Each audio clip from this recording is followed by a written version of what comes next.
Hello everyone, I'm Jim Hughes for Oxford News this week. On this edition, MDOT addressing Michigan driving on their new podcast involving winter driving. In our Behind the Lens segment, operating in Oxford since 1887. Yes, we'll talk about that. And in our last story, oh, how we've changed. All that and more, Oxford News begins right now.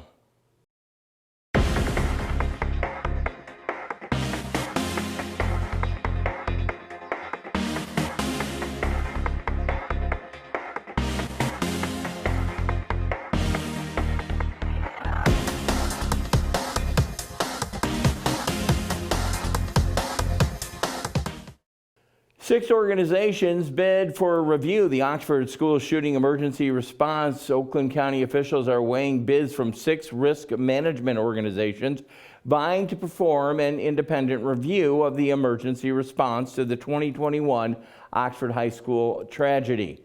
The proposals were 5 of 103 pages in length. Estimates for the duration of work were between 12 weeks and 6 weeks, and cost ranged anywhere from $62,000 plus to $497,000. All the bidders have experience in conducting action reviews and reports.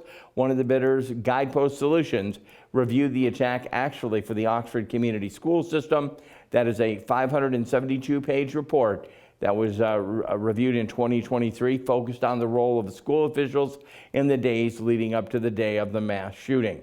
The other bidders include Citadel Safety Group, Centurion Solutions, CNA, National Policing Institute, and Security Risk Management Consultants.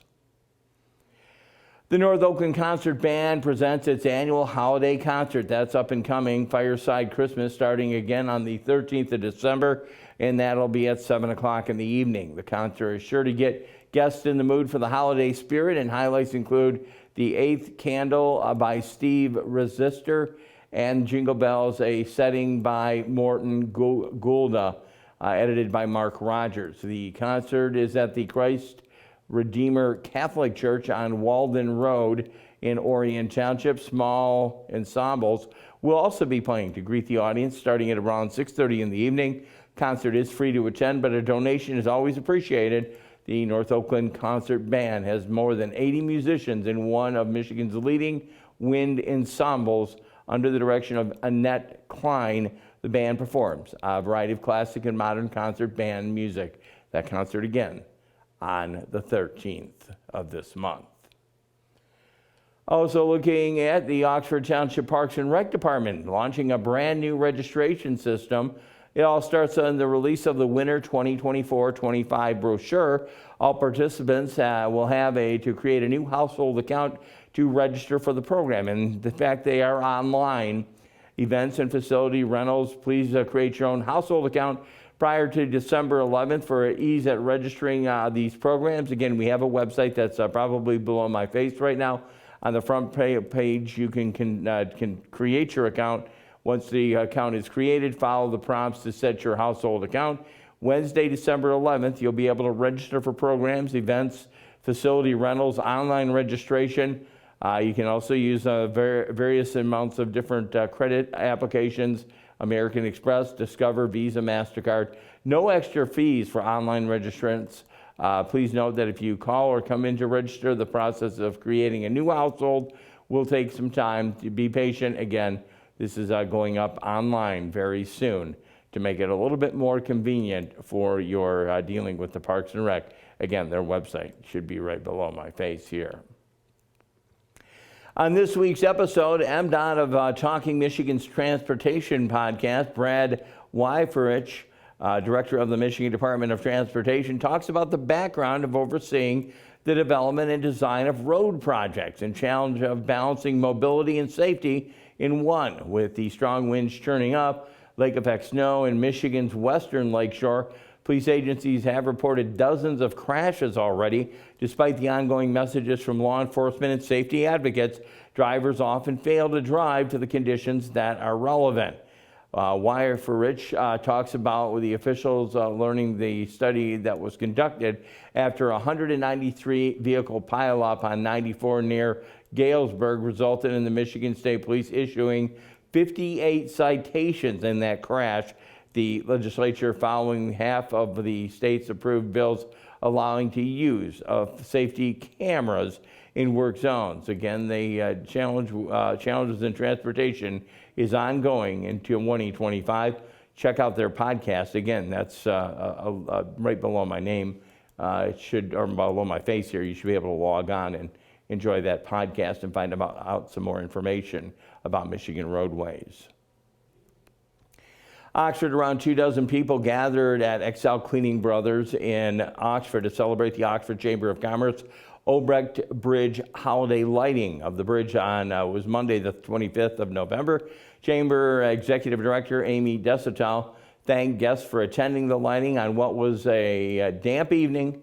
Excel owner and sales manager Mickey Ross thanked the chamber for giving the business permission to do the bridge lighting every year. He said each bulb is a magnetic and tied off every few feet to prevent the setup from falling on the $2 million Larry Obrecht Bridge across the M24 at the north end of the village and has been named after the former county commissioner.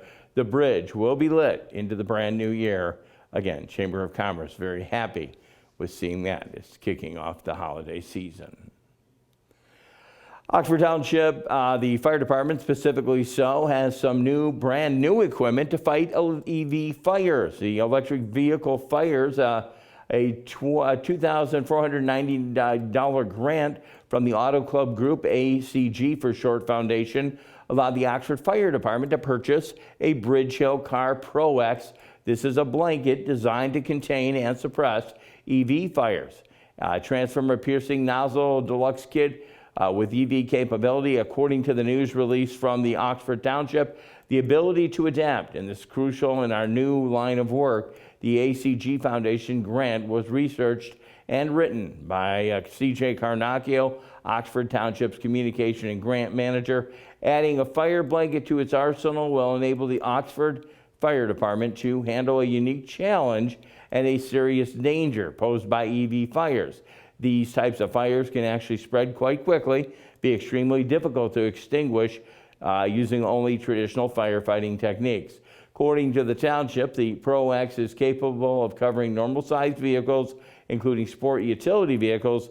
The blanket can be used for up to 30 car fires, making it more economical option than the single-use blankets on the market. According to the Michigan Secretary of State, there were a total, now get this, 131 electric vehicles registered in Oxford and 2,125 in the surrounding communities of Oxford. So that EV market is definitely on the rise, and the fire department wants to be ready for that.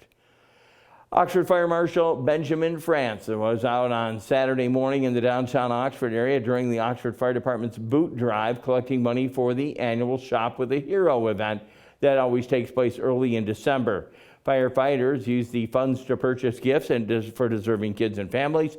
Anyone who would like to donate to the Oxford Fire Department Shop with a Hero can do by dropping any donation to the fire station.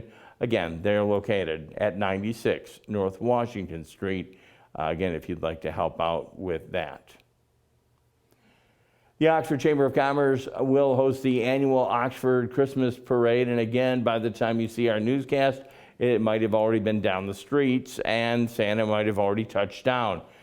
We will be covering that for OCTV in the upcoming, for the upcoming holiday season.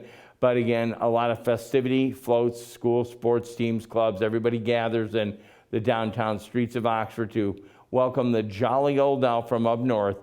Again, you should watch for that footage up and coming here on OCTV. We'll be there with our cameras covering that, watching him make his way to Oxford, Michigan. Now in our Behind the Lens segment, it's hard to believe. Behind the Lens Christian Scientist Church, located at 71 South Washington. Again, we have a picture from the Northeast Oakland Historical Society. This organization started operating in Oxford in 1887. As a membership grew, they needed a larger space. They became a parent, and in 1931, a new building was constructed at 71 South Washington Street to accommodate the expansion. Today, the organization continues to gather at that same location. It's still there. That's our Behind the Lens segment this week. Coming up, how we've changed. That's our last story. I'll have that. Dave Kenny has Auto Talk and Science in the News. And again, we appreciate you stopping by. You are watching Oxford News This Week.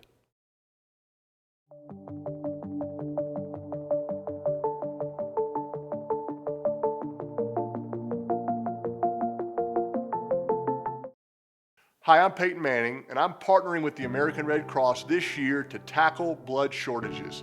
Giving blood's important because every 2 seconds, someone actually needs blood, and unfortunately, only like 3% of the U.S. population donates. So we have to step up to give and to make sure there's plenty of blood available for those in need.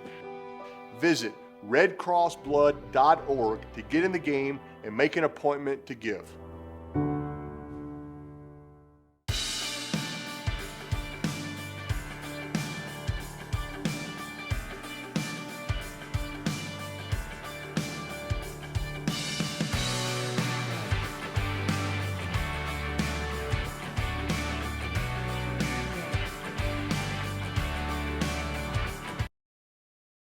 Welcome to this edition of Auto Talk. I'm Dave Kenny, and these stories are taken from Automotive News.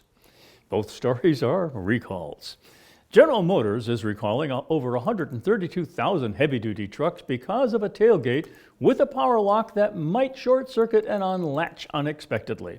The recall affects the 2024 Chevrolet Silverado HD 2500 and 3500 and the GMC Sierra HD 2500 and 3500. In the case of water intruding into the tailgate, the electronic gate release switch short circuits and can unlatch while the vehicle is in park, according to documents filed with NHTSA.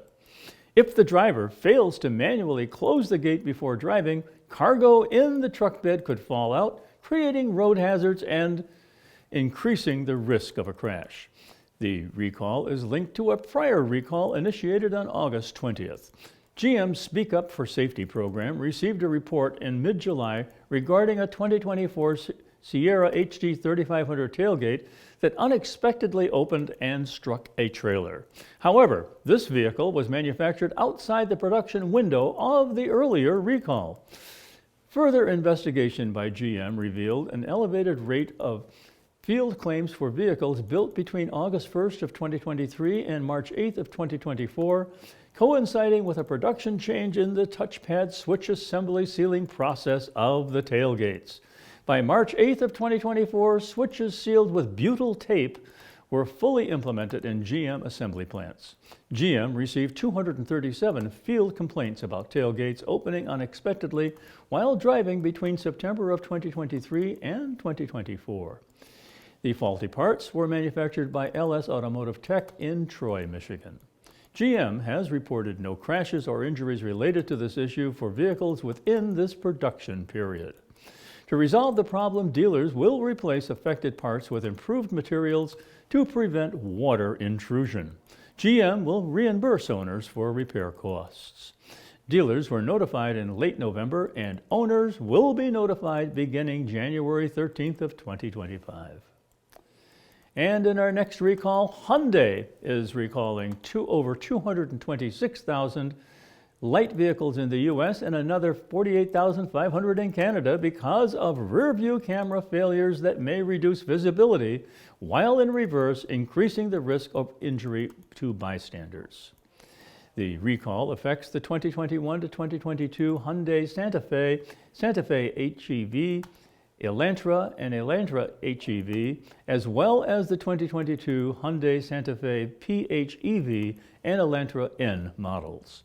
It's estimated that 5% of the vehicles have rear-view cameras with weak solder connections that may have cracked during manufacturing and worsened over time because of heat, potentially causing the cameras to fail. The vehicles were tested after owners reported issues with rear-view camera images such as distortion or failure between February and July of 2024. After analyzing the data, North American Safety Decision Authority found the problem violated federal rear visibility standards according to documents filed with the National Highway Traffic Safety Administration in the U.S. Supplier Hyundai Mobis in South Korea, an affiliate of Hyundai Motor, is the manufacturer of the solder joints. The faulty cameras will be replaced with updated versions introduced into production starting in April of 2022. Dealers and owners will be notified of the recall by January 19, 2025. Faulty backup and rear-view cameras have become a growing problem in the auto industry over the last few years. Ford Motor Company recently agreed to a $165 million settlement with U.S. regulators over a camera-related issue. NHTSA determined Ford failed to recall vehicles with defective rear-view cameras in a timely manner and failed to provide accurate and complete recall information. Well, that's it for this edition of Auto Talk. I'm Dave Kenny. Stay tuned to Oxford Community Television.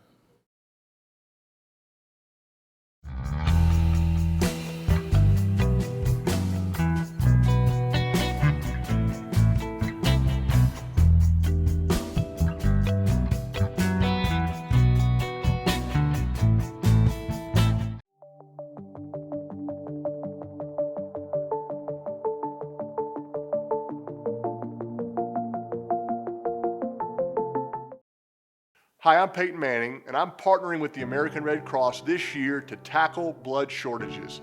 Giving blood's important because every 2 seconds, someone actually needs blood, and unfortunately, only like 3% of the U.S. population donates. So we have to step up to give and to make sure there's plenty of blood available for those in need. Visit redcrossblood.org to get in the game and make an appointment to give.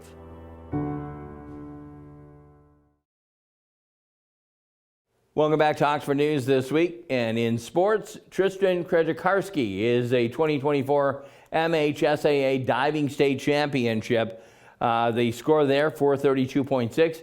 Tristan was 37.85 points above that actual second place diver in the state. On the season, Tristan went undefeated in diving events and is Oakland County Championship, MISSCA champion, league champion, regional champion, and the biggest of all, the state champion. Tristan also set multiple pool records, the school record, and the overall OAA record throughout the season. Tristan will be attending, you can watch for her, at the University of Buffalo to further on her athletic career. Congratulations, Tristan, on this incredible season and awesome state championship. We here at OCTV put a winning salute on to her, as she is one of our many successful divers. In 2024, the fall season officially wrapped up its actual sports season. A lot of great accomplishments out there on the athletic field.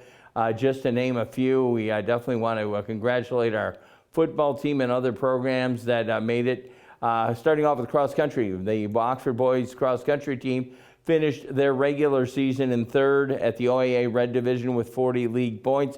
They accumulated during the OAA Red Jamborees. The team finished third in their regional competition, qualified to the MHSAA state finals. Jumping over to the girls cross country now in the fall sports, Oxford, the team finished their regular season in third place in the OAA Red Division with 37 points accumulated during the OAA Red Jamboree. Now football, the Oxford football team finished the season at 7-4. They were league champions. The team was league champion for the first time since way back, can you believe, 2008. It's also the first OAA Red League championship in the program history. The program joined the OAA Red in 2010 and joined the Red Division in 2014. During the regular season, the team finished 6-3, including a 3-1 mark, and it's always OAA Red Division is quite a tough league. They did fall to grand blank, again, something to shoot for next year, but congratulations to that Oxford football team. In golf for fall sports, the Oxford girls golf team finished their regular season in third in the OAA White Division. Oxford would finish league play with 5-2 record. League wins were against Groves, North Farmington, Royal Oak, Farmington, and Birmingham Seaholm. During the season, the team would also finish in second place in the OAA tournament and had 6 top tournament finishes overall. The team's season would come to an end, though. Individually, Katie Pill qualified for the individual MHSAA state finals. Katie will be later named on the All-State Honorable Mention. And in boys soccer now, they finished their regular season with an impressive 12-1-5 record. Oxford was unbeaten through 17 games, finished at 3-1-3 in the OAA Red Division with a good bid for the third place after 2-0-0 start. The team would come back from their north trip to a solid 5-0-1 record, and the winners of the Butowski Invite. This would actually be the beginning of a very impressive 8-0-2 start. The team would stay unbeaten over the next few weeks, navigating through the OAA Red. Their regular season record was 12-1-5, 3-1-3, 10 points in the league play. And then onward to swim and dive. Again, we just heard a little bit ago about Kristen. Swim and dive girls, the Oxford girls swim and dive finished out their regular season in fourth place in the OAA Blue Division. The team finished with a 4-3 in the OAA Blue League during the meets at 6-5 overall. The season dual meets in the league. Oxford would then defeat Troy Athens, Ferndale, Avondale, Harper Woods, along with Bishop Foley and Notre Dame Prep in non-league play. Wildcats also took fourth in the OAA Blue League Championship swimming and diving during the season. Senior diver, again, Tristan Krzykarski, had a phenomenal season, breaking many pool records, and again, going on to win that state championship. The girls do really well as they swim and dive. And finally now, wrapping up this fall sports, I know we had a lot of it. Tennis with the boys. Oxford boys tennis team finished their regular season in fourth place. The OAA Blue Division, the team finished at 2-3 with a record there. OAA Blue League matches with the league wins over Ferndale and Southfield. Congratulations on with the volleyball teams also. And also we'd like to thank our bowling team for doing what they do. Up and coming, we'll have winter sports. I know we've already been to a few games with basketball. Look forward to Becky Bannis calling those games. You're watching Oxford Sports on Oxford Community Television.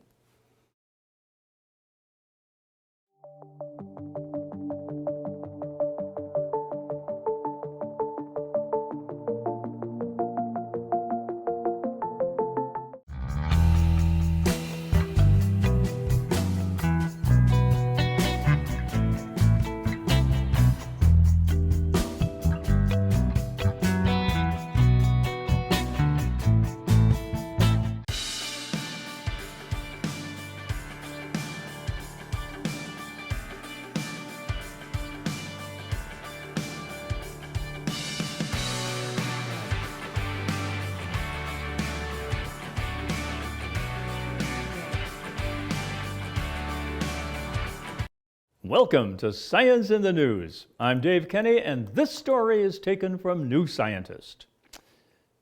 The world's largest tree has been rigorously dated for the first time, confirming it's at least 16,000 years old. Named Pando, the tree is a quaking aspen, or Populus tremuloides, with around 47,000 stems connected by a root system that sprawls over 105.3 acres in Utah's Fish Lake National Forest. It has long been thought to be among the most ancient living things on Earth, but scientists didn't know for certain how old it is. Rosin Pinot at the Georgia Institute for Technology in Atlanta and her colleagues collected leaves, roots, and bark samples and then extracted genetic data, particularly looking for somatic mutations, which are changes in DNAs that occur in an organism's cells after conception. At first, when Pando germinated from a seed, its cells all contained essentially identical DNA, says Pinot. But every time a new cell is made and the genetic information is replicated, mistakes occur, introducing mutations into the DNA. By looking at which mutations are present in different parts of the tree, the researchers could reconstruct Pando's life history and estimate its age. Assuming that they correctly identified every mutation in the part of the genome they sequenced, their results suggest Pando is about, 34,000 years old. But Pinot and her team were unsure whether they missed some mutations or if some of the mutations they identified were false positives. Taking these uncertainties into account, they calculate that Pando's age is likely between 16,000 and 81,000 years old. While these scenarios give us quite different numbers, they all point to one remarkable conclusion: Pando is ancient, says Pinot. Even at its youngest estimated age, this aspen clone has been growing since the Ice Age. This finding aligns beautifully with other evidence, such as pollen samples from a nearby lake, that shows aspens have been growing continuously in this area for at least 15,000 years and have been fairly well represented for the last 60,000 years. Pando might even be the oldest living organism on Earth. Well, there's other contenders. The other contenders include another clonal tree from Tasmania called Lomatia tasmanica, estimated to be at least 43,000 years old, and a patch of Posidonia oceanica seagrass in the Mediterranean, which may be up to 200,000 years old. Well, that's it for this edition of Science in the News. I'm Dave Kenny, getting older.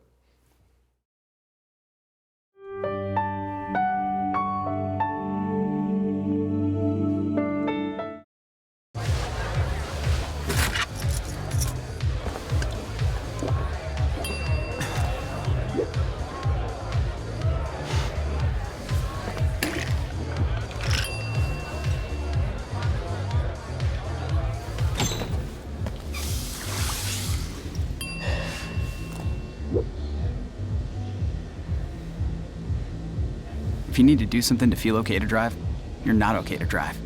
Don't drive buzzed.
In our last story today, a picture that I found, oh, how we have changed. A picture from our past that actually touches not only time, but the age of this actual TV station.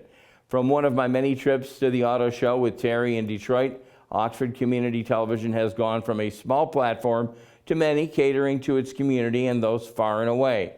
We are constantly reminded that our sports broadcasts have been seen nation and even worldwide. Along with the many programs we broadcast here, it's a labor of love, commitment, and honestly, and a voice for our community. To those who feel funding such a venture is a challenge, I can only actually say its positives outweigh its costs. Oxford Community Television has been responsible to starting multiple careers in broadcasting. It's a voice on Sunday with our local church services, and a voice in the community with our meetings and with leaders who may have said one thing and meant another. Maybe as simple as this picture. Oh, how we've changed.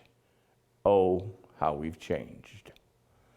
Oxford News this week in OCTV can be viewed on Spectrum Charter Channel 191, Channel 99 on the AT&T Uverse system. Check us out on YouTube, Facebook, Rumble, and Roku, as well as if you have a show idea, we'd love to have you call us here at OCTV. Give our office a call. Ask for Dave or even Terry, 248-628-9658. A very special thank you to producer and director Kyle Snage, news writer Allison Miller, programmer Connie Miller, and station manager Terry Stiles. For everyone here at OCTV, I'm Jim Hughes, hoping you have a safe week. I invite you back next time. And again, we all will take a look at Oxford News this week. Have a good week, everyone.